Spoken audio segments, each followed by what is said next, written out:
Apa kata beliau? Ya Rasulullah, dullani ala aqrabit turuqi ilallah.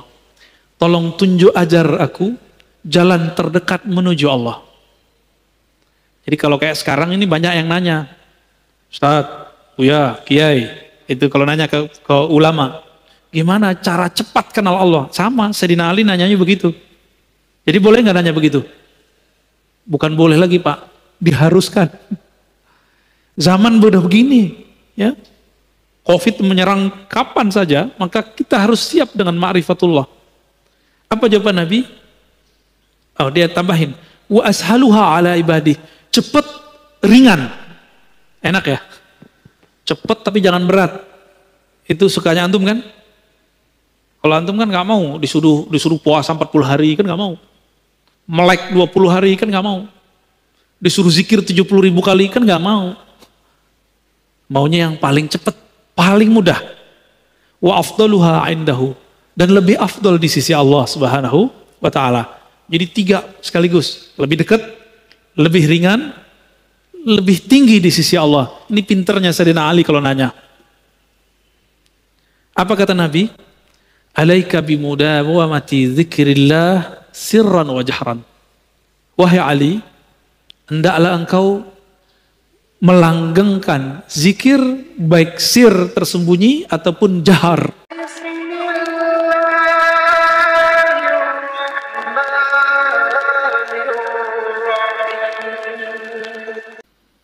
Assalamualaikum warahmatullahi wabarakatuh.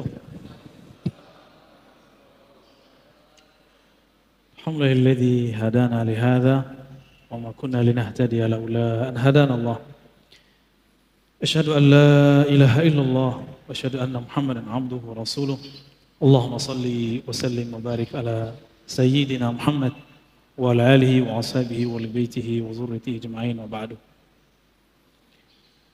Insyaallah Bapak, Saudara, sahabat yang dimuliakan Allah, pada pagi yang berkah ini kita akan mengkaji kitab Haqa'iq Anit Tasawuf. Sudah ada terjemahannya, silakan dicari. Namun alhamdulillah saya dapat hadiah dari masjid, warnanya masih kuning. Kitab kuning lah.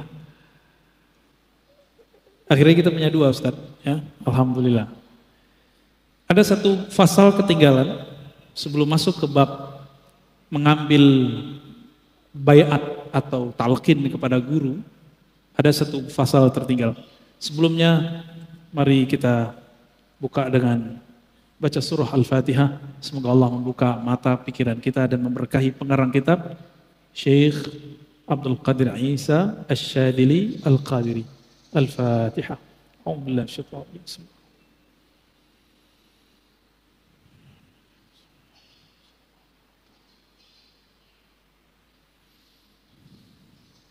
Baik. Bab yang paling penting di sini adalah al-bahth anil waris al-Muhammadi.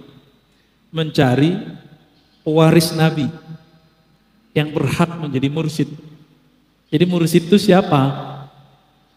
Gitu ya.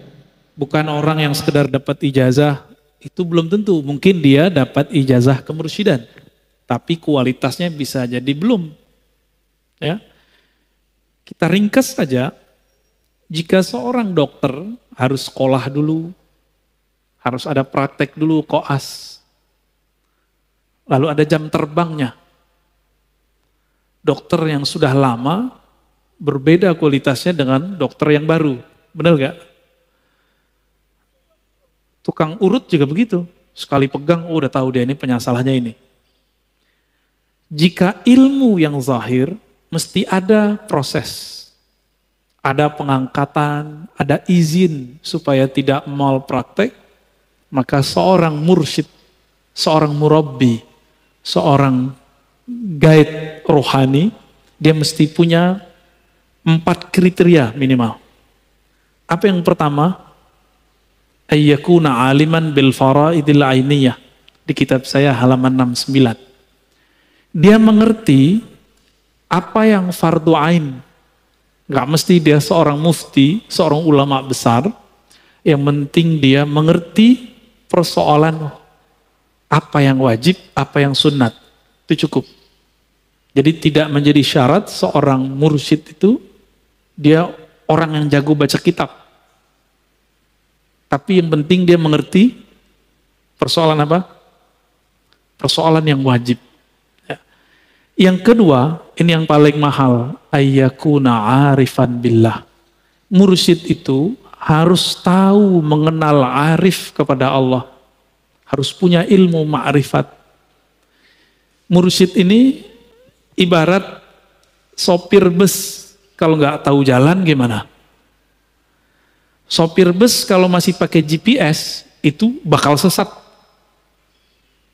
Tapi kalau sopir busnya GPS sudah di dalam dadanya, mau tersesat, dia bilang, tenang, ada jalan lain.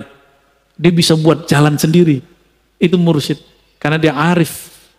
Dia mengenal Allah Subhanahu wa ta'ala. Allah itu sempit atau luas, Pak? Allah wasi'. Apa arti wasi'? Maha luas. Maka jalan menuju Allah itu banyak. Oleh karena itu, orang-orang yang mengerdilkan torikot orang lain, lalu membesar-besarkan torikotnya, dia sama dengan orang-orang Badui yang dulu berdoa, ya Allah rahmati aku dan Muhammad saja, selain itu nggak usah dirahmati. Apa kata Nabi? Dayakta rahmat Allah. Kamu telah mengerdilkan rahmat Allah. Jadi hati-hati yang punya mazhab, punya manhaj, punya torikot, silahkan percaya dengan guru, yakin dengan ilmu guru, tapi jangan merendahkan torikot yang lain. Ntar kualat antum. Ya. Ntar jadi makomnya makom Badui. Ya. Beda dengan makom-makom yang lain. Dulu Umar begitu, awal-awal, tapi setelah mengerti beliau nggak begitu lagi. Lagi di luar, mendengar ada orang baca Quran, beda yang dia dengar dari Nabi, itu orang dia seret. Kamu harus bertanggung jawab depan Nabi. Kan gitu bahasa-bahasa orang yang baru mengerti. Lalu Nabi kemudian bertanya, apa yang engkau baca? Dibacalah oleh orang yang disalahkan oleh Umar. Apa kata Nabi? Hakada uzil, begitulah ayat Quran diturunkan. Umar, kamu baca. Dibaca oleh Sayyidina Umar berbeda sedikit dengan yang dibaca orang itu. Apa kata Nabi? Begitu juga diturunkan. Umar jadi faham bahwa jalan kebenaran itu banyak. Jadi jalan kebenaran itu luas, Pak. Namun iklan kecap nih bahaya ya. Hati-hati. Malu-maluin. Sesama torikot, sesama sufi, saling hantam menghantam. Malu-maluin ya. Ayyakuna khabiran bitara'iq tazqiyatin nufus wa wasaili tarbiyatiha. Mengerti metodologi praktek pembersihan jiwa. Bukan hanya hafalan. Ini kan saya baca hafalan. Ini sebenarnya saya baca kitab begini. Ada dua hal Bapak, Saudara yang makan Allah. Pertama biar saya nggak ngantuk. Karena biasanya subuh-subuh begini, malam tadi saya belum tidur biasanya. Yang kedua, karena mobilitas kita banyak, kapan saya baca kitabnya lagi kalau bukan sembari ngajar? Kira-kira begitu. Jadi seorang mursyid harus mengerti metode-metode apa? Tazkiyatun nafs, penyucian jiwa, dan gak boleh kaku. Kalimatnya tara'iq, jalan-jalan, metode-metode, bukan satu. Wasail bukan wasilah, cara-cara, media-media. Jadi seorang mursyid itu yang ideal gak boleh kaku. Dia harus berkembang. Seperti itu yang diajarin guru saya, selesai. Kalau gak suka keluar, gak begitu Pak. Tinggalin aja guru begitu, ya. Guru kayak gitu tuh tinggalin aja. Antum gak berkembang sama dia. Gak akan berkembang, malah tambah keras. Kita itu belajar tasawuf untuk melembutkan kolbu, bukan untuk tambah fanatis. Ya. Dan yang keempat, ini sangat penting juga, ayyakuna ma'zunan bil irsyad min syaikhi. Ada SIM, surat izin menjadi mursyid. Itu yang kita sebut ijazah tertulis atau lisan yang ada saksinya. Jadi guru-guru yang ngajarin zikir itu wajib punya ijazah. Kalau enggak, berhenti. Kenapa? Itu jaminan. Contoh sederhana. Saya kalau ngajar di kampus syaratnya apa? Harus doktor. Diserahin enggak fotokopinya ke kampus? Diserahin Pak sebagai bukti. Siapa yang mengizinkan? Rektornya. Siapa yang mengangkat saya jadi rektor? Jadi dokter? Rektor di kampus saya dulu. Jika ilmu akal mesti diangkat, mesti ada ujiannya, mesti ada latihannya. Masa ilmu yang sangat berbahaya kalau tidak ada guru ini, terus tiba-tiba orang ngaku jadi mursyid tanpa ada guru yang mengangkat. Ya. Nah, itu mustahil. Itu mustahil, ya. Nah, ini penting. Jadi ada 4. Apa yang pertama? Si mursyid mengerti ilmu fikih walaupun tidak sampai level ulama mufti. Yang kedua, dia punya ilmu ma'rifatullah. Nah, inilah yang manis dari kolbunya. Jadi manis madu yang ada di dalam diri seorang mursyid itu adalah ma'rifatnya kepada Allah. Apa kata Imam Yahya bin Mu'az Ar-Razi? Seorang wali itu menyimpan manis di kolbunya, yashummuha ahluha, yang pasti tercium oleh ahlinya, walaupun dia nggak pakai baju wali, nggak pakai baju ustadz, nggak pakai baju kiai, kecium Pak nanti. Lama kelamaan kecium. Yang paling susah mencerna dan mencium bau kewalian itu keluarga dekatnya. Kenapa? Dia biasa melihat sisi kemanusiaan, sisi manusiawi daripada si waliullah ini. Maka dia berpikir, masa suami saya wali? Masa bapak saya wali? Masa saudara saya wali? Begitu. Jarang. Itulah rahasianya kenapa Abu Jahal, Abu Lahab tidak beriman kepada Nabi Muhammad SAW. Ya. Jadi jangan baper Pak. Nabi Lut istrinya khianat gak? Nabi Nuh juga begitu, anak Nabi Nuh juga sama. Ya.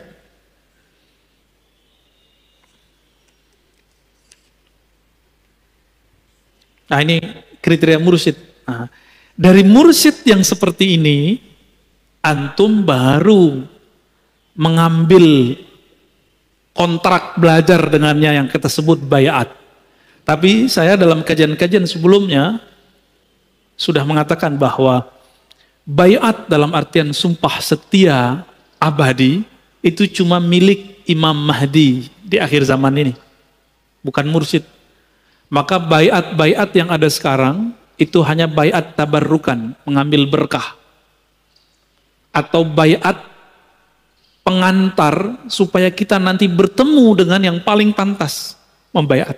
Itu sebabnya di ribat kita Nauraniyah, kita nggak membayat orang Pak. Kita cuma mentalkin zikir. Maka di sini ada akhzul ahdi, ngambil bayat. Yang kedua talqin. Di sini ya. Nah, untuk pengambilan bayat dalam tradisi kami sudah kami hapus. Karena orang seperti saya tidak pantas mengambil bayat. Yang pantas mengambil bayat adalah Al-Ghaus Al-A'zam, Al-Wali Al-Waris Al-Muhammadi, Al-Muntazar, wa huwa Al-Imam Al-Mahdi. Ya, di akhir zaman ini yang paling pantas siapa? Imam Mahdi. Maka kita harus mempersiapkan diri itu. Jadi saya menghimbau diri saya sendiri dan pencinta tasawuf, pencinta akidah Ahlussunnah, pencinta mazhab fikih, torikot sufi. Jangan fanatis dengan yang kita punya. Kenapa? Karena setiap masa ada puncak kewalian. Dan tidak mungkin bumi ini, dunia ini kosong dari khutmul walayah, khutmul awliya yang disebut al-ghaus. Setiap masa itu berganti. Dan di akhir zaman ini, karena bumi kita sudah tua, di akhir zaman ini miliknya Al-Imam Al-Mahdi. Maka semua torikot nanti gabung kepadanya.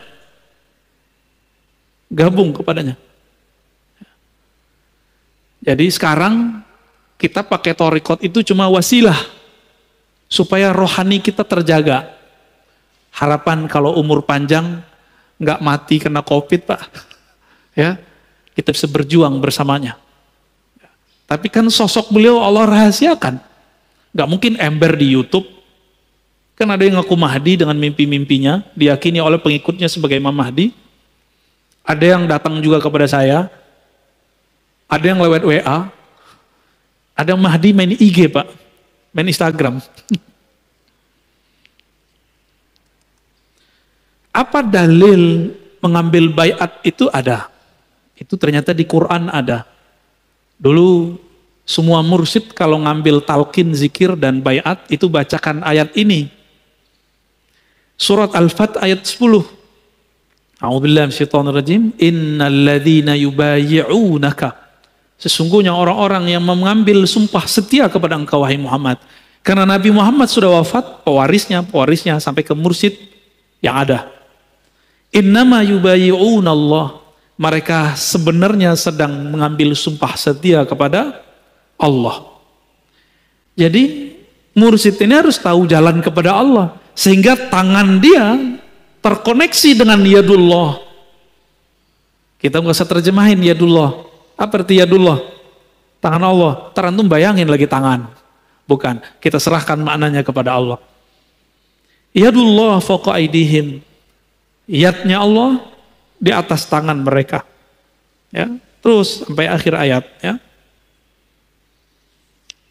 Ini dalil bahwa baiat itu ada di Quran, ada di hadis. Nah, dalam hadis Nabi SAW, Nabi SAW kadang membaiat perorangan, kadang membaiat jamaah. Ada yang menarik, Nabi itu sebelum hijrah itu sudah baiat Khadijah, baiat Ali, baiat Abu Bakar. Itu sudah dibaiat semua tuh. Berarti perorangan. Lalu dalam perkembangan ada baiat yang dilakukan di rumah Baitul Arqam. Berarti ada macam-macam baiat, ada periodik. Setelah itu berkembang, datang utusan dari Madinah 12 orang. Itu baiat Aqabah pertama. Karena tempat baiatnya di Aqabah. Diam-diam itu, Pak. Diam-diam walaupun kemudian menyebar. Lalu baiat Aqabah kedua sekitar 70-an orang. Nanti Al-Imam Al-Mahdi mungkin juga sudah akan melakukan proses ini. Sebelum dia muncul diislah oleh Allah, itu akan terjadi proses ini. Sebelum puncaknya nanti ada baiat di Masjidil Haram di Mekah di belakang Rukun Yamani. Yaitu di belakang Maqam Ibrahim. Di situ ya, atau antara Maqam Ibrahim dan Rukun Yaman. Di situ nanti ada baiat. Siapa yang membaiat beliau? Disebut mereka pewaris Ahlul Badar. Jumlahnya sekitar 313. Itu yang gelombang pertama yang besar. Nanti akan terus datang dari mana. Begitu, Pak. Jadi jangan terburu-buru dulu ya. Orang-orang kan nggak sabaran. Udah nggak sabaran. Ada berita dikit, oh kayaknya nih Panji Hitam nih. Belum, tar dulu. Masih ada space. Covid-nya belum beres kok. Ya enggak? Baik. Berarti ada baiat fardi, ada baiat jama'i. Baiat arti baiat? Sumpah setia. Yang berhak ya Rasulullah. Ar-Razi nggak berhak, Pak. Ya. Aneh nggak pantas. Siapa yang pantas? Mursyid. Mursyid itu cuma ngambil berkah. Ngambil berkah aja mursyid. Kecuali mursyid dia bisa membawa murid kepada Allah. Silakan antum ngambil baiat orang. Ini mursyid aja masih was-was. Sholat aja belum khusyuk, hati aja masih banyak dengkinya, masih banyak ghaflahnya, ngambil baiat orang. Terus mau dibawa kemana tuh murid?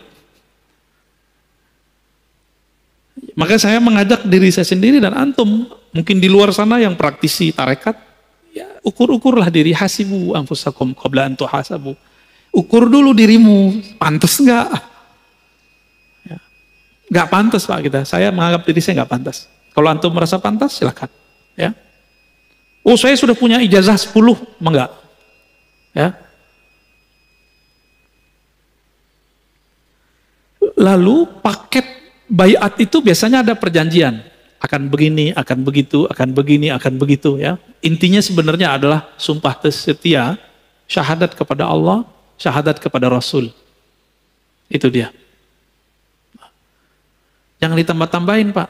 Ini ada yang asyhadu alla ilaha illallah Rasulullah, anna mursyidi waliullah. Nah, ini nambahin namanya. Ini udah mulai muncul nih, ya. Udah mulai muncul.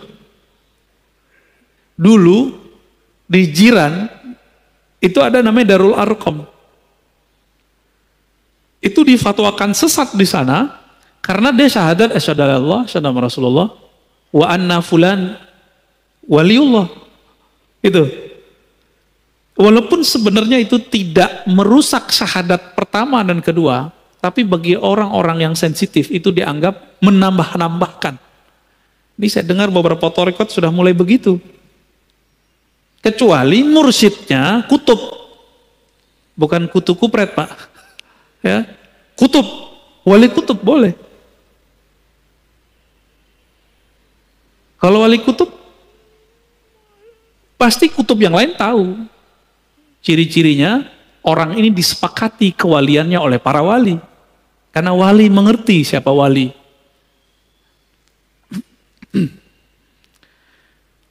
Apalagi paket dari baiat. Nah, ada setelah itu. Namanya talqin. Apa arti talqin? Bimbingan zikir. Kalau seorang bayi belum bisa makan, disuapin nggak sama bapak ibunya? Disuapin. Seorang murid yang masih baby, yang baru, belum bisa mandiri, disuapin nama gurunya. Itulah sebabnya mursyid itu abul muridin, bapaknya murid. Maka mursyid itu boleh dipanggil ayahanda, boleh dipanggil abi, abati, walidi. Seperti di Jawa itu romo kiai, ya gitu ya. Kalau di Sumatera itu biasanya manggilnya ayah. Abah, di Sunda manggil abah ya, abah anom, itu kan ada kan, abah sepuh, itu panggilan akrab sebenarnya, kalau dalam bahasa Inggris ya, father, ya, itu kan artinya sama.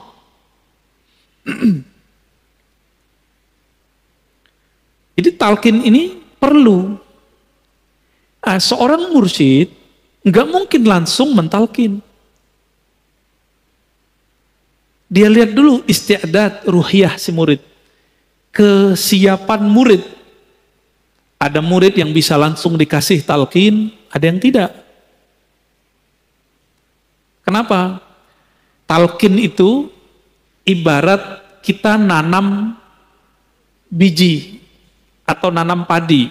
Ini orang kota semua ya, pada nggak ngerti kali ya. Kalau saya dulu pernah nanam padi sawah. Itu sebelum sawahnya ditanamin, bekas panen sebelumnya, tanahnya keras nggak? Diapain? Dibajak dulu Pak. Membajak sawah sebelum ditanami, itu namanya prakondisi talqin. Itulah fungsi tazkiyatun nafs. Jadi tazkiyatun nafs itu paketnya sebelum talqin, saat talqin, setelah talqin. Seorang murid, kolbu dia itu seperti sawah, gersang. Harus dicangkul dulu, dibajak dulu, dibajak, sampai lembut. Kalau sudah lembut, diairin. Sudah diairin, lalu benihnya ditanamin atau tancepin. Itulah talqin. Jadi apa arti talqin? Menancapkan biji kalimah tauhid ke dalam kolbu murid.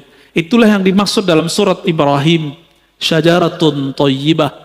Kalimatun thayyibah, ya, bahwa kalimat yang indah itu, kalimat yang bergizi ini la ilaha illallah, itu ditanam dalam kolbu murid. Dia seperti pohon.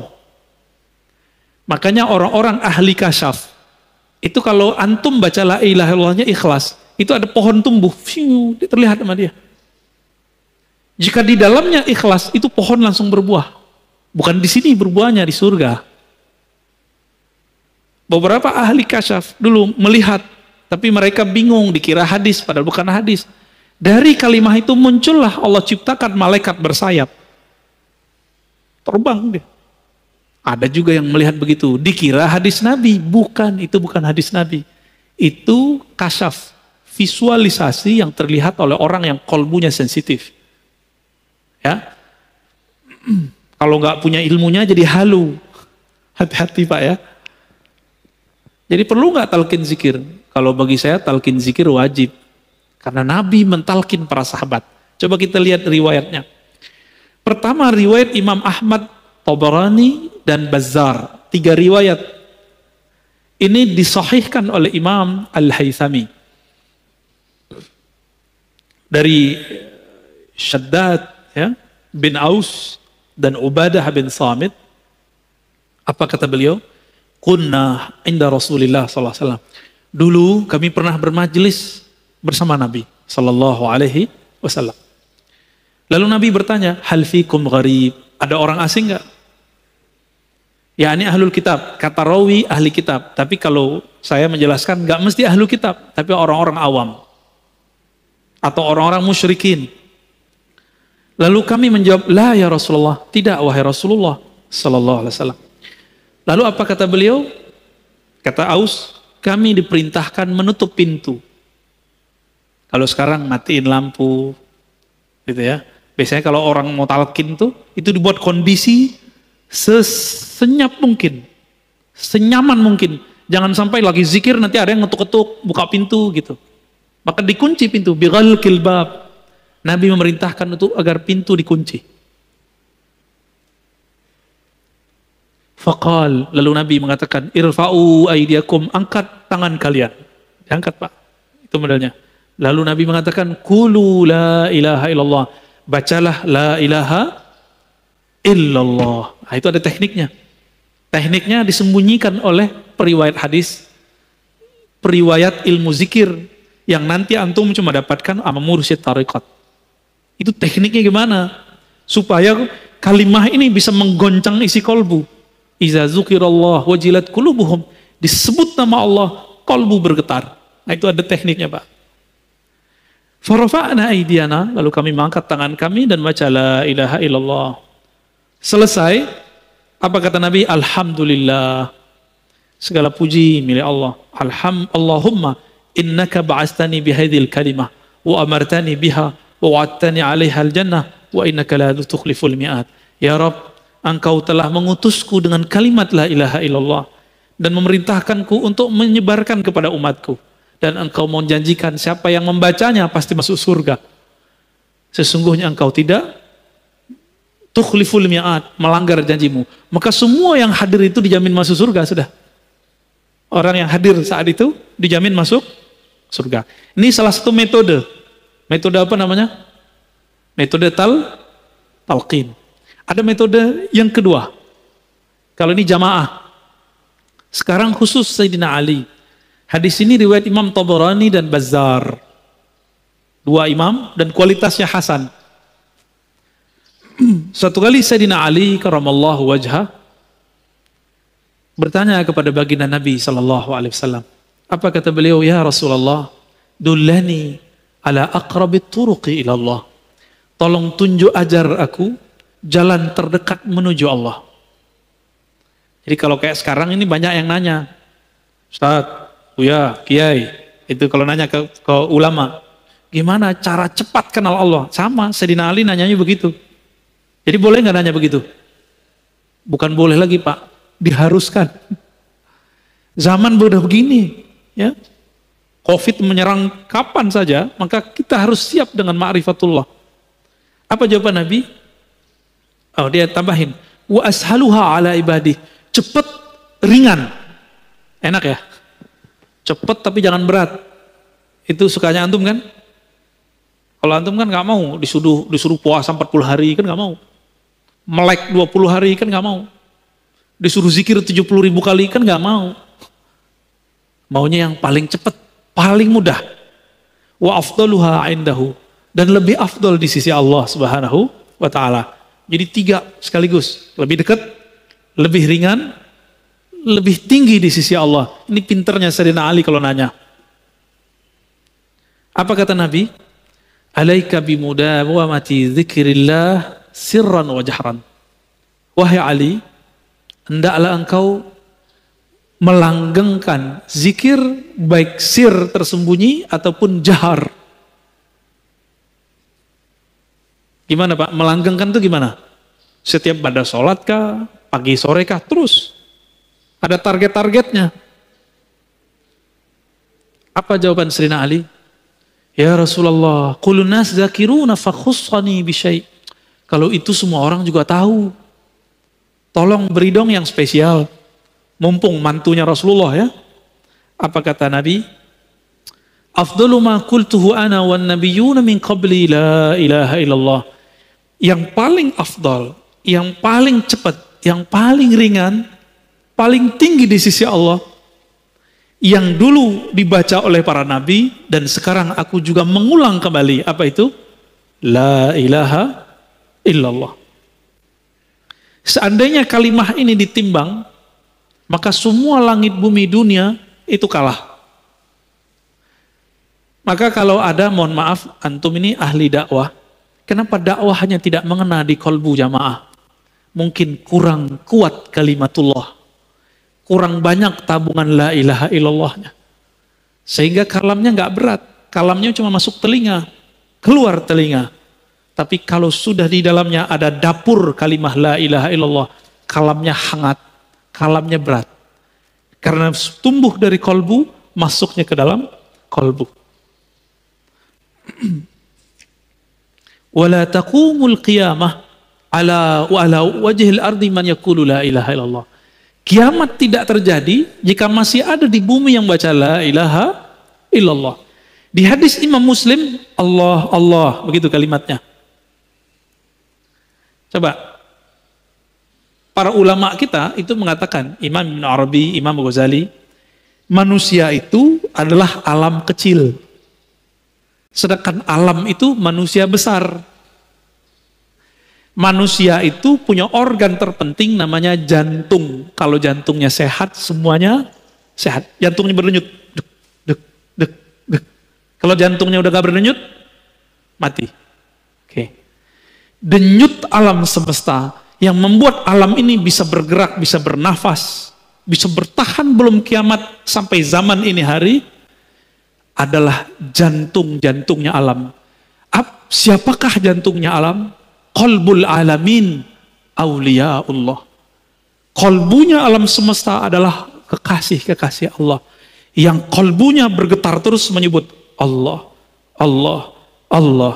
Ruhnya selalu mengatakan antallah, antallah. Lisannya selalu sibuk mengatakan la ilaha illallah. Jadi mereka ini Pak, itu yang disebut dalam surat Syura ayat 12. Lahu maqalidus samawati wal ard. Milik Allah lah ikatan langit dan bumi.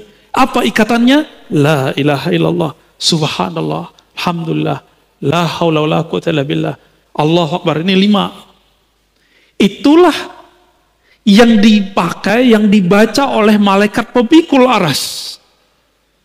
Jadi malaikat memikul aras itu kan ada 8. Benar? Disebutkan dalam surat Az-Zumar ya. 8. 4 di kanan, 4 di kiri. Itu zikirnya tadi. Lalu yang kelima, la haula walanya sama siapa? Itu ada pada qalbu wali. Kalau walinya mati, atau sudah nggak ada yang baca kalimah itu di bumi, itu tiang aras goyang. Itulah kiamat. Jadi nggak usah khawatir dulu, kiamat masih bisa diundur. Cuma ngundurnya nggak tahu Pak, bisa lama apa bisa cepet. Ya, saya ulangi. Kolbu, jantung itu organ terpenting tubuh manusia, benar? Kalau jantung rusak, rusak nggak tubuh? Jantungnya alam semesta siapa? Aulia Allah. Ini dia. Hadis sahih riwayat Imam Muslim, La taqumus sa'ah hatta la yuqalu fil ardi Allah, Allah. Tidak terjadi kiamat, kerusakan terbesar di alam semesta sampai tidak ada di bumi yang membaca Allah, Allah. Yang baca Allah, Allah lisan atau kolbu? Lisan atau kolbu?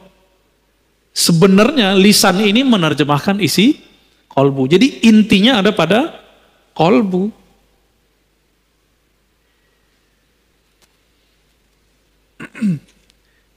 Lalu Sayyidina Ali nyundul lagi, nanya, wahai Rasulullah, itu kalimah saya tahu, tapi tekniknya gimana?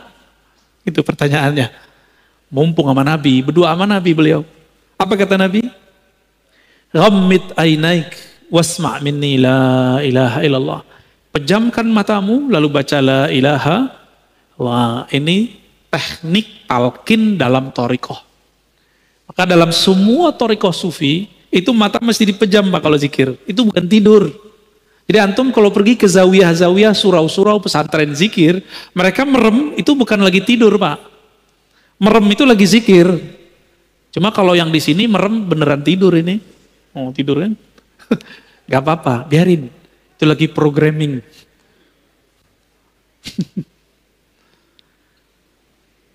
Summa fa'ala dzalika birafis saut, ya. Dibaca 3 kali, Nabi bimbing, diulang. Berapa kali? 3 kali. Birafis saut, dengan suara yang tinggi.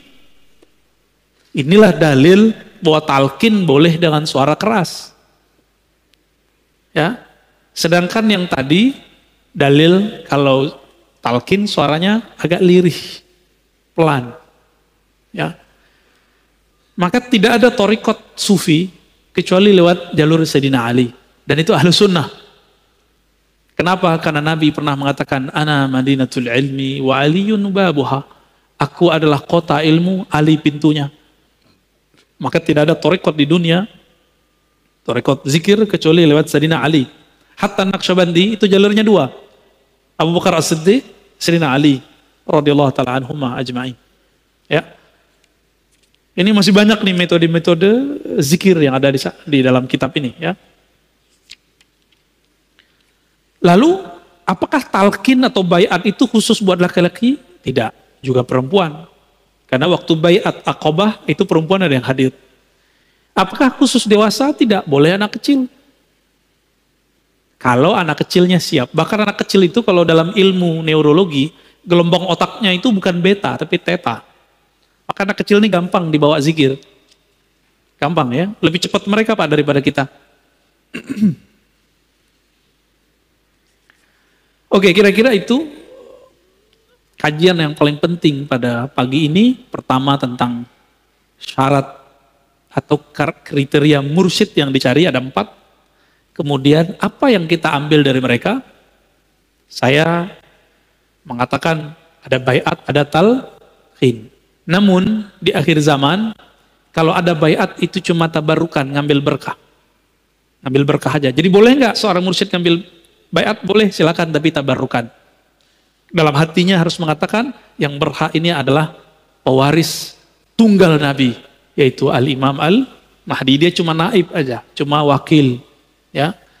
Lalu kemudian yang ketiga, ada macam-macam metode talqin, ada berjamaah, ada pribadi. Nah, inilah yang kemudian tidak diwarisi oleh ahli fikih, tidak diwarisi oleh ahli akidah, tidak diwarisi oleh politisi.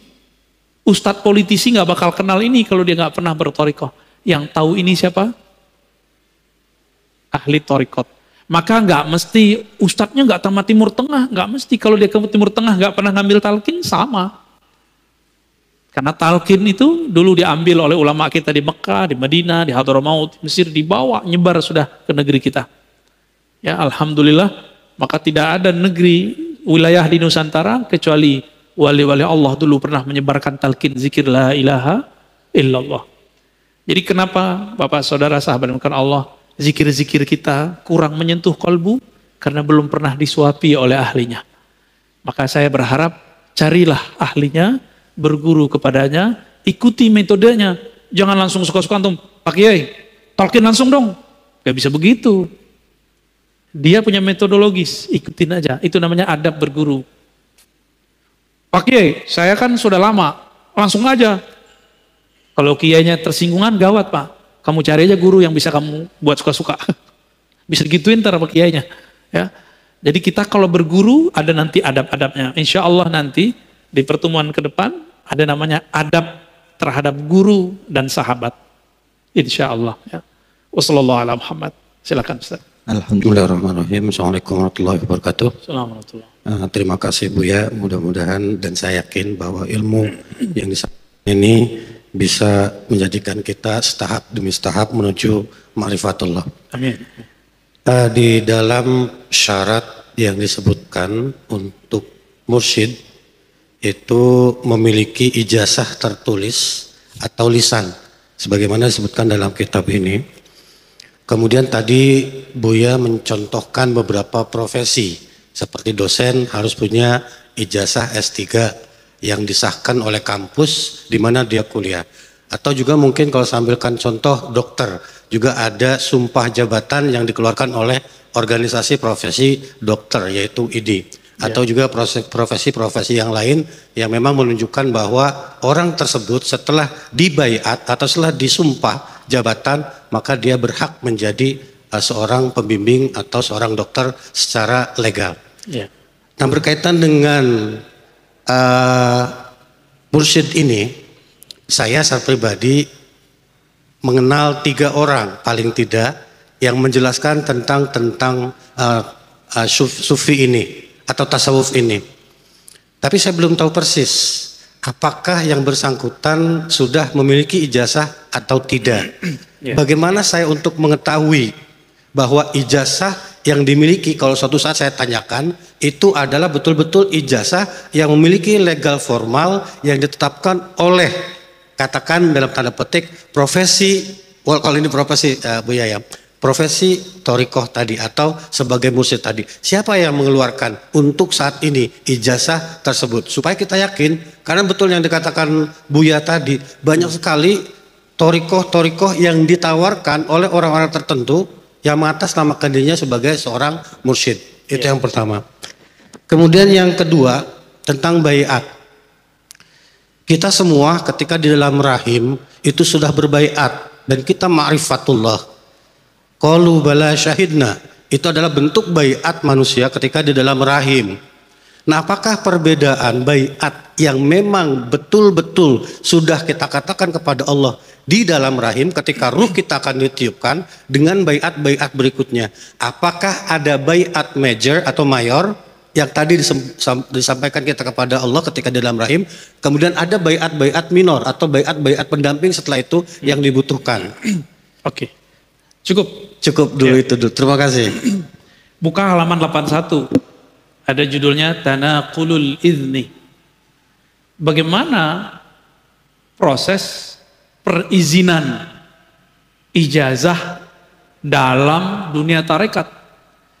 Karena di zaman Rasulullah dulu tidak banyak sahabat yang berani mendaulat dirinya menjadi guru kecuali diizinkan Nabi.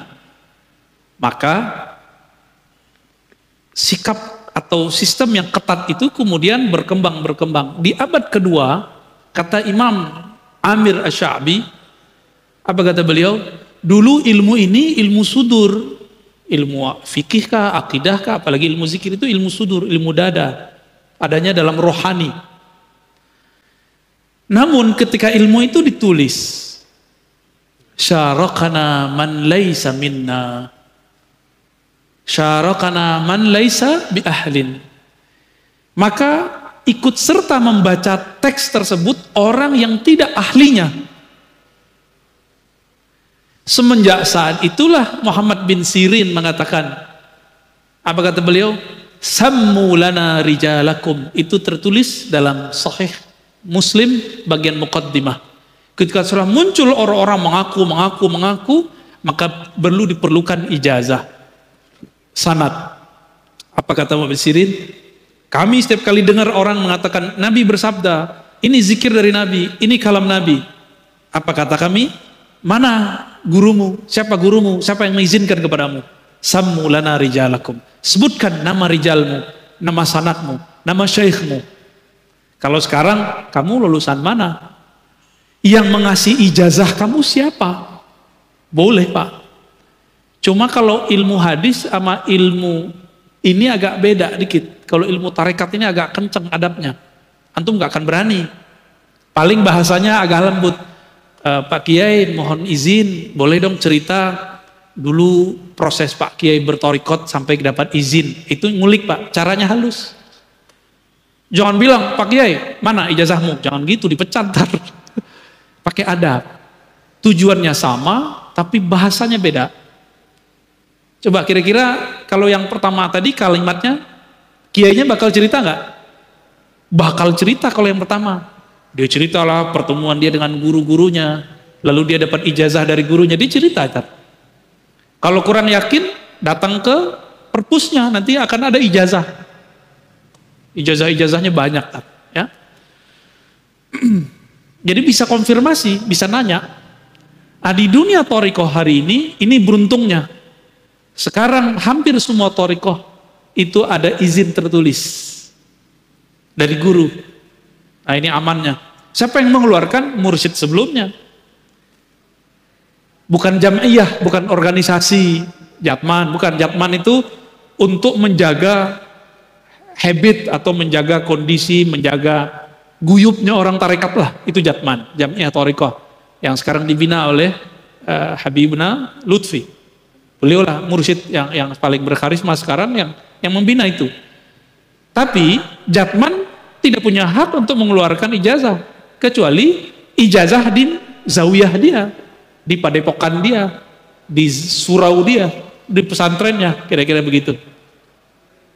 Namun banyak sekarang fakta bahwa banyak mursyid sudah tidak mengijazahkan, seperti Abah Anom, kalau di Banten Abah Ahmad Sukanta, dulu Bah Asrori di Surabaya udah gak nurunin ijazah Pak. Maka kepada murid-murid beliau gak usah pusing, kan kita bukan, gak penting sebenarnya ijazah-ijazah, yang penting kita pernah punya guru, amalkan saja zikirnya sudah, ya amal aja zikirnya selesai, gak ada masalah, ya.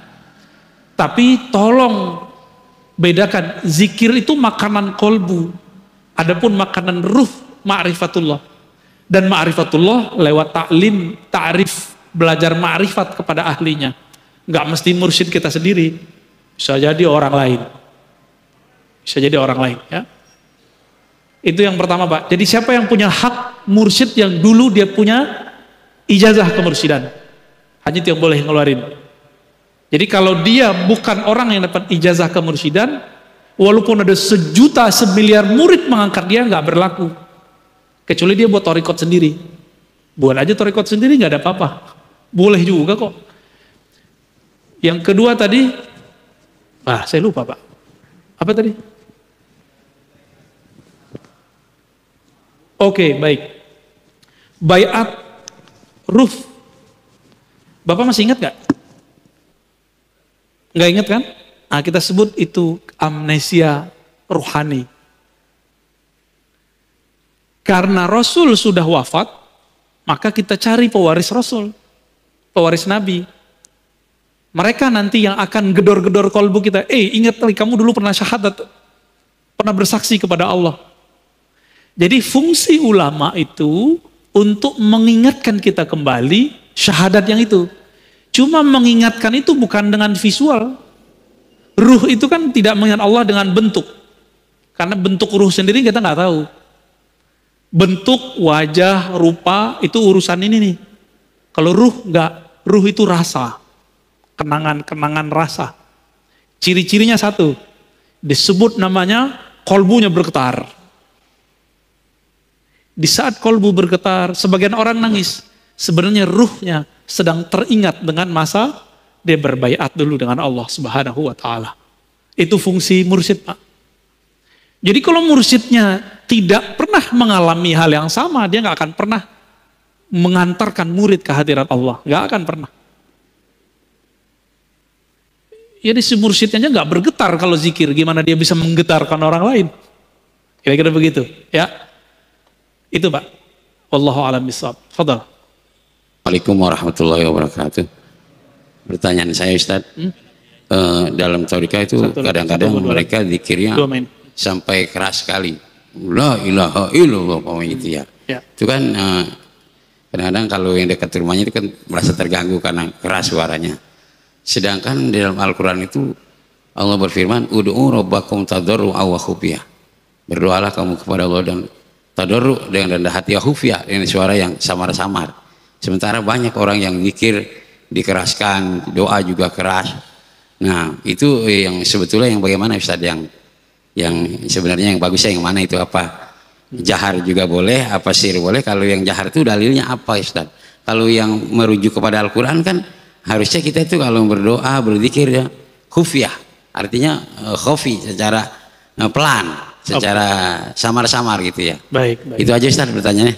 Wassalamualaikum warahmatullahi wabarakatuh. Ini pertanyaan konfirmasi sebenarnya ya. Karena antum kayaknya pengamal zikir keras juga. Itu nurnya nyambar-nyambar Pak.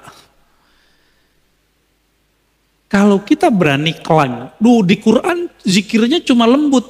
Itu ayat yang mana dulu? Kan surat Al-A'raf ayat 205. Antum gak baca Al-Baqarah ayat 200? Ya kan? Gak baca hadis Nabi, Sahih Bukhari, Sahih Muslim, atau hadis yang tadi, biraf'is saut.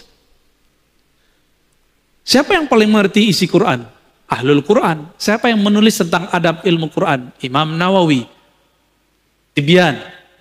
Beliau juga nulis tentang kumpulan zikir, indeks zikir, judulnya Al-Azkar. Al-Azkar An-Nawawiyah. Baca pengantarnya dan itu sudah diterjemahkan kalau belum bisa bahasa Arab. Kalau yang udah bisa bahasa Arab, nikmati yang Arabnya. Apa kata beliau? Dikumpulkan, ini dalil zikir keras, ini dalil zikir lembut, dikumpulkan. Jadi orang-orang yang masih mempermasalahkan zikir keras nggak ada di Quran, itu orang nggak ngupdate ilmu. Jahilnya murokab sudah. Itu ditulis sudah abad ke-7 Hijriah, tahun 600-an Hijriah, Imam Nawawi udah nulis. Masa ente belum update juga sih? Gitu kita bilang, ngomong ke dia. Apa kata beliau? Zikir jahar, zikir sir, dua-duanya tidak boleh dipertentangkan. Karena dua-duanya sabit fil Quran. Dua-duanya ada di Quran. Terus gimana? Nabi itu kadang mengajarkan keras, kadang mengajarkan lembut. Itu aja. Hanya ulama ahli fikih, ahli zikir lah yang mengerti kapan keras, kapan lembut. Jadi fas'alu ahla dzikri, tanya ke pakar zikir, kapan kita keras, kapan kita lembut. Salah satu murid dari Abah Anom datang kepada saya, Ustadz, saya kalau zikir la ilaha illallah ba'da sholat harus 165, harus kenceng. Saya tanya balik, bukannya antum dulu diajarin beliau, pangersa Abah, zikir keras, terus ada zikir lembut. Kalau lagi ngantor, kalau lagi di tempat kerja, kalau lagi safar, gak usah zikir yang keras, pakai zikir yang lembut. Maksud beliau begitu, jangan saklek. Kalau enggak sesuai kondisinya zikir keras, ya zikir lembut aja. Sebenarnya zikir keras, zikir lembut itu bukan masalah afdol, tapi kondisi. Di saat kolbu kita sedang bermasalah, maka zikir jahar paling afdol. Di saat zikir kolbu kita sudah tenang, jiwa kita sudah teratur, zikir lembut itu lebih afdol. Maka muncullah satu kalam dalam riwayat Al-Baihaqi, khairu dzikri ma khafi. Sebaik-baik zikir itu yang lembut, lirih. Baru nyambung sama surah Al-A'raf. Wazkur rabbaka fi nafsik. Sebut nama Allah di dalam dirimu, dalam lembaga jiwamu, dengan kerendahan hati, dengan tidak menjaharkan dengan lisan. Baru masuk. Jadi ayat ini jangan dipertentangkan dengan ayat yang lain. Ya. Ini yang lucu, teman saya praktisi ruqyah membid'ahkan zikir keras. Tapi kalau dia meruqyah, dia bentak-bentak orang pakai takbir. Bentak-bentak orang pakai ayat. Padahal Nabi nggak pernah bentak-bentak orang pakai takbir, nggak pernah. Malah Nabi yang dibentak orang. Siapa yang melindungimu dari pedangku? Jawaban Nabi, Allah. Langsung jatuh dia. Jadi Nabi kalau baca Allah jadi pedang, Pak. Sakti. Kalau kita baca la ilaha illallah, takbir, udah berbuih. Udah habis suara. Nggak menang-menang juga. Kalah lagi. Berarti kita baru baca di lisan. tentara Al-Mahdi di akhir zaman itu menaklukkan Rum cukup dengan takbir. Berarti takbir dia takbir yang mana tuh? Bukan takbir yang berisik, tapi takbir yang menggetarkan langit dan bumi. Yang bersumber dari kolbu, terjun, tembus ke dalam kolbu. Jadi nggak ada masalah. Mau zikir keras, mau zikir lembut. Namun, kalau tetangga kita terganggu ya, kasihan Pak. Zikir lembut lah. Kecuali antum lagi mabuk zikir. Ya. Apa kata Nabi? Uzkurullah hatta yakul. Zikirlah kepada Allah hatta yakulal munafikun, sehingga orang munafik berkata muraun, di riwayat kedua majnun, sampai orang munafik menuduh kamu gila atau ria. Ya. Makanya dulu ada yang nanya di sini, mohon maaf langsung saya potong karena beliau sudah sepuh. Itu zikir, hitung-hitungan, kenapa itu? Langsung saya, mohon maaf saya potong langsung, kasihan. Masih ada beliau? Masih ada? Wah, kalau Ma'ani dia nggak mau ikut ngaji lagi. Nggak apa-apa ya. Itu kenapa? Masa seumur begitu masih suuzon sama orang zikir, ntar jadi munafik kata Nabi. Bahaya. Maka semoga semenjak saat itu dia tidak suuzon lagi sama orang yang berzikir. Kira-kira begitu. Wallahu a'lam bishawab. Cukup. Begini. Oke, baik. Fadhal. Satu lagi ya. Iya. Assalamualaikum warahmatullahi wabarakatuh. Assalamualaikum. Buya, perkenalkan nama saya Khairul Saleh. Pak Khairul. Jamaah Nabawi. Jadi saya ngikutin dari awal tadi, Buya. Mungkin ada satu pertanyaan juga yang masih bisa dibantu dijelaskan. Tapi setelah beberapa hal yang disampaikan Buya tadi tentang Shaddad bin Aus, Ubadah bin Somit, dan kebetulan saya sempat dulu ke sana itu di Palestina itu Al-Quds, Baitul Maqdis, dan kejadiannya memang unik. Satu saat itu ada orang Palestina yang memang dari rombongan narik untuk ziarah ke Shaddad bin Aus sama Ubadah bin Somit. Kita nggak sengaja misal di rombongan akhirnya terpisah dan ketinggalan memang akhirnya. Akhirnya karena nggak tahu jalan, notok, tatak tutok, istilah kesana kemari nyari nanya jalan. Terus kedua ada pernyataan dari mursyid juga sebetulnya dari Abu Yadim Jati Cidahu. Beliau mengatakan selalu itu diulang-ulang di hadapan santrinya. Pernyataannya begini, Buya. Jadi kalau ditanya tentang thariqahnya, Abu Ya tidak pernah ngaku. Padahal beliau sudah maklum diketahui dan sudah mafhum bahwa beliau itu mursyid thariqah dari Syadziliyah. Ditanya sama santrinya, thariqahnya apa? Thariqah aing mah ngaji. Thariqah saya itu ngaji. Dan itu diulang-ulang dan itu masyhur sampai sekarang. Jadi kalau ditanya tentang thariqah Abu Ya, thariqah saya ngaji. Bahasa Sundanya begitu, cuman bahasa Sunda yang logat Banten kira-kira begitu. Kedua, dari pernyataan dari Syekh Nawawi Al-Bantani ketika ditanya tentang wajibkah berthariqah, Syekh Nawawi tidak menjawab. Nah, saya kenal itu atau mengetahui sedikit tentang thariqah itu dari pernyataan-pernyataan para guru-guru yang saya dengar fatwanya begitu atau pendapatnya. Jadi bahkan ada satu pernyataan begini dari satu guru tentang thariqah itu terbagi dua katanya. Thariqah perjalanan atau thariqah madhab yang dikatakan syariat, ada di situ Imam Hanafi, Imam Maliki, Imam Syafi'i sama Imam Ahmad bin Hanbal. Itu dikatakan thariqah madhab. Itu syariat atau fikih yang kita pakai sehari-hari. Kedua adalah thariqah dzikir. Thariqah dzikir kita kenal semua, udah dengar diajarin sama Buya di sini. Ada thariqah Sadiliyah, ada mursyidnya sendiri, ada imamnya sendiri, ada thariqah Naqsabandi, ada thariqah Qadiriyah, ada mursyid sendiri. Nah, ini berujung kepada satu pertanyaan yang mengatakan bahwa itu thariqah madhab itu wajib. Thariqah yang dikatakan fikih itu wajib punya imam, punya madhab. Itu wajib gitu. Bagaimana kedudukannya dengan thariqah dzikir? Apakah kita ini yang awam wajib berthariqah Karena saya perhatikan juga kalau para habaib, para sayyid itu ya tidak banyak yang bertorikoh. Bahkan torikoh am yang diambil seperti pembacaan Ratibul Haddad, Ratibul Atos, itu torikoh yang am yang sudah diijazahkan oleh para imam. Abdurrahman Atos sama Abdullah bin Al-Haddad. Itu ijazah langsung am yang dipakai langsung oleh para jamaah. Dan makanya banyak majelis-majelis zikir yang tanpa ijazah, katakan dulu. Apalagi bayat yang dikatakan Buya tadi. Pertanyaan saya satu, kenapa juga para habaib juga nggak banyak yang bertorikoh itu? Nggak banyak. Saya tanya langsung, Bib, kenapa itu para habaib? Ya kan saya udah ada datunya sendiri ngajakin rotib, baca aja rotib, katanya begitu. Begitu Kiai. Baik. Makasih. Assalamualaikum warahmatullahi wabarakatuh. Pak Khairul ini pemain lama di torikoh ya. Saya akhirnya ketemu juga dengan murid Abu Yadim Yati. Sebelumnya 3 bulan lalu saya ziarah ke sana. Ya.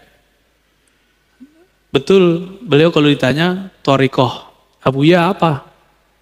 Saya dulu nggak tahu kalau beliau pernah ngomong begitu. Karena kita di majelis, kita jawabnya sama. Torikoh antum apa? Jawabannya sama. Torikoh saya taklim, ta'alum, ngaji. Saya baru dengar Pak, barusan. Ternyata Abu Yadim Yati, kalau ditanya torikohnya apa, bukan Syazili, bukan Qadiri, bukan Naqsyabandi. Tapi jawabannya ngaji. Apa maksudnya? Beliau sedang mengajak, kalau ada orang belajar zikir, zikir itu kan sudah pakem, udah kaku, udah begitu-gitu aja. Orang yang zikir, kebakar Pak. Kalau dia cuma zikir, penawarnya adalah taklim. Jadi kenapa banyak, mohon maaf ya, orang belajar zikir kemudian jadi aneh-aneh, karena dia nggak ngaji. Itu yang dimaksud oleh Abu Yadim Yati. Maka murid-murid beliau yang ngaji terus bertorikot pasti pada waras seperti Bapak. Tapi kalau yang cuma zikir-zikir doang, wah itu udah nggak jelas tuh. Jalan, rambut udah nggak keurus, kemana-mana, udah nggak jelas. Karena dia sudah masuk ke alam lain, dimensinya bukan dimensi ini lagi. Dan nggak bisa balik, susah baliknya. Maka beliau menyindir orang-orang yang mencukupkan torikoh itu dengan hanya ambil wirid, zikir, kebakar Pak. Zikir itu panas. Coba aja zikir. Allah, langsung hangat tuh. Hangat langsung. Kalau melewati dosisnya, bisa kebakar badan kita. Ini ibarat saja. Seperti orang kebakar amat teks. Jadi ini saling tawar-menawar. Ngaji doang, garing. Benar gak? Maka orang yang jago baca kitab, tapi tidak ahli wirid, garing ilmunya. Bosan kita dengernya. Ah, ustadz ini ngoceh doang. Gitu. Kering, kita nggak merasakan sentuhan kolbunya. Maka ini harus dijamak, digabung. Itulah torikoh kiai-kiai kita, abuya kita zaman dulu. Ini saya mau kasih tahu Pak, banyak yang protes. Kok Ar-Razi masih muda dipanggil abuya? Itu bukan saya yang manggil diri saya abuya, itu guru saya yang manggil saya abuya. Dan di kampung saya biasa, buya, itu anak muda, tua itu dipanggil buya. Tapi kalau abuya, itu langsung guru kita yang ngijazahin. Jadi itu bukan panggilan saya sendiri, saya lebih senang dipanggil Ar-Razi. Ar-Razi gitu. Atau dipanggil bro gitu Pak, lebih senang karena dianggapnya muda. Kalau abuya kayaknya tuhe ya. Mau gimana lagi? Ya, kita hargai juga guru kita, masa kita nggak hargai? Ya, kalau saya menolak sama dengan menolak panggilan guru kan? Dan itu gak dibuat-buat kan? Antum manggil-manggil aja kan? Karena guru sudah bertitah, itu ridhonya guru. Karena ilmu itu bukan fisik Pak, ilmu itu ruh, spirit. Jika ma'rifatnya tinggi, dia tua walaupun tubuhnya muda. Antum tua, tapi nggak punya ma'rifat, itu bocah, bocil. Boneka, ya, boceh kata orang Persia, bocah kata orang Betawi sama. Terus tadi tentang kok para habaib sayyid kok jarang bertorikoh. Antum baca buku namanya Al-Manhaj As-Sawi karya Habib Zain Sumait ya. Beliau yang mendirikan Rabithah Alawiyah. bahwa thariqah Ba'lawi memang thariqahnya am. Makanya kalau Pak Khairul nanya, Beb, antum thariqahnya apa? Ya pasti dijawab, atuk saya, datuk saya sudah begitu. Cukup Pak, itu khas untuk para habaib. Kita nggak bisa begitu. Di darah mereka ada darah putih Rasulullah Sallallahu Alaihi Wasallam. Maka mereka sedikit saja tasdik tentang abahnya, jidnya, itu langsung usul kepada Allah. Namun secara hukum alam, habaib tidak habaib kalau nggak ngaji ya jahil. Sama dengan orang biasa. Habib kalau nggak ngaji ya sama ke orang awam. Tapi kalau Habib ngaji, kita kalah langsung Pak. Kenapa kita kalah langsung? Karena dia punya mahabbah yang tinggi kepada jin-jinnya dan Sayyid al-Alamin baginda Nabi Muhammad SAW. Kalau kita kan mencoba mencari rasa dulu. Tapi untungnya Nabi menyebutkan nasab itu ada dua. Ada nasab warasah, ada nasab jisim. Ahlu bait. Maka ahlu bait ini ada dua. Ahlu bait biologis. Bin. Asegab, Atos, Haddad, Aidrus. Ada 200 ya. Berapa tuh?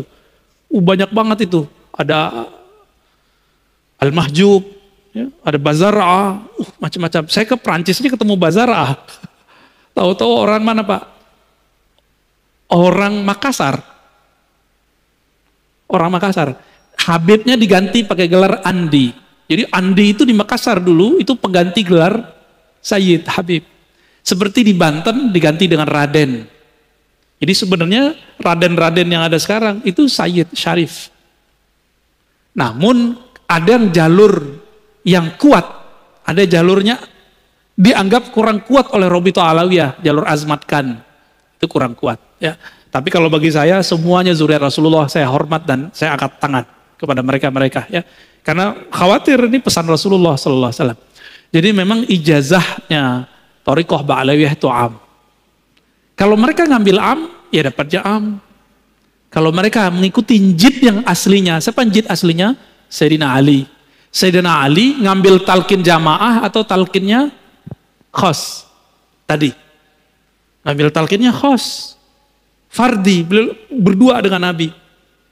Maka Sayyid Habib yang ideal, dia punya guru spiritual yang mentalkin dia secara khas. Baru tergabung dalam dirinya Habib zahir dan batin. Kalau enggak, antum bisa lebih tinggi derajat kerohaniannya dari seorang Habib, bisa. Tapi jangan GR dulu. Dia punya jid namanya Ali, punya jiddah namanya Fatimah. Itu beres urusan mereka tuh. Punya Hasan wal Husain yang Nabi katakan Sayyidah Syababil Jannah. Jadi mereka kirim Fatihah aja atau salawat kepada Nabi, lalu keluarga Nabi. Langsung bergetar itu dirinya. Coba lihat Al-Habib Umar. Setiap salawat beliau sudah hanyut Pak. Hanyut beliau langsung. Karena cerita tentang jidnya beliau. Baginda Nabi Muhammad Sallallahu Alaihi Wasallam. Namun hati-hati para habaib Sayyid ini. Jangan mengerdilkan rahmat Allah. Kan ada tadi jalur zuriat nur. Yang turunnya ke ulama meskipun bukan anak biologis Rasulullah. Makanya dulu para sahadah, para asyraf, mereka juga berguru ke kiai-kiai yang bukan sayyid. Kenapa? Mereka menganggap walaupun saya sayyid, antum pewaris ilmu jid aneh, gitu ngomongnya. Maka mereka pun juga ngaji kepada para masyaikh, para kiai yang bukan sayyid. Karena pada hakikatnya pewaris Nabi itu bukan pewaris jisim saja, tapi al-ulama warasatul anbiya. Siapa saja yang ada nur khasyah, rasa takut kepada Allah di kolbunya, adalah pewaris Rasulullah yang sebenarnya. Meskipun tidak ada sayyidnya, tidak ada habibnya. Jika nanti dikumpulkan di hari kiamat, yang pertama Nabi panggil ya dia. Kira-kira begitu, ya. Jadi kita nggak boleh suuzon Pak sama habaib. Nanti suul ada Pak, gugur semua thariqat Bapak nanti. Zikir-zikir Bapak hilang ntar, sholawatnya nggak nyampe. Nah ini terakhir saya jawab, ada sebuah sholawat yang diajarkan Nabi, hadis Sahih Bukhari Muslim. Apa kata Nabi? Bacalah sholawat, Allahumma sholli ala Muhammad wa ala alihi wa azwajihi wa dzurriyyatihi. Ya Allah, sampaikan salam, sholawat rahmat kepada Muhammad, Nabi Muhammad, keluarga Muhammad, istri-istri Muhammad, dan keturunannya. Ini mukjizat Nabi. Keturunannya sampai sekarang masih ada. Jadi antum baca sholawat tuh mereka dapat Pak zuriatnya. Tapi zuriat ada dua, zuriat ruhi, zuriat jasadi. Jadi kita yang bukan raden, bukan sayyid, punya kesempatan menjadi zuriat ruhi. Semoga kita bagian dari mereka, amin ya rabbal alamin. Saya rasa cukup ya. Semoga kajian ini diridai Allah. Amin. Aib kita ditutup oleh Allah. Amin. Allah masturna bisitrikal jamil. Wa nas'aluka ridhaka wal jannah. Wa ajirna minan nar wa ajirna minan nar warzuqna ya rabbana ma'rifataka wa musyahadatak. Wa sallallahu ala nabiyina Muhammad walhamdulillahi rabbil alamin. Assalamualaikum warahmatullahi wabarakatuh. Waalaikumsalam.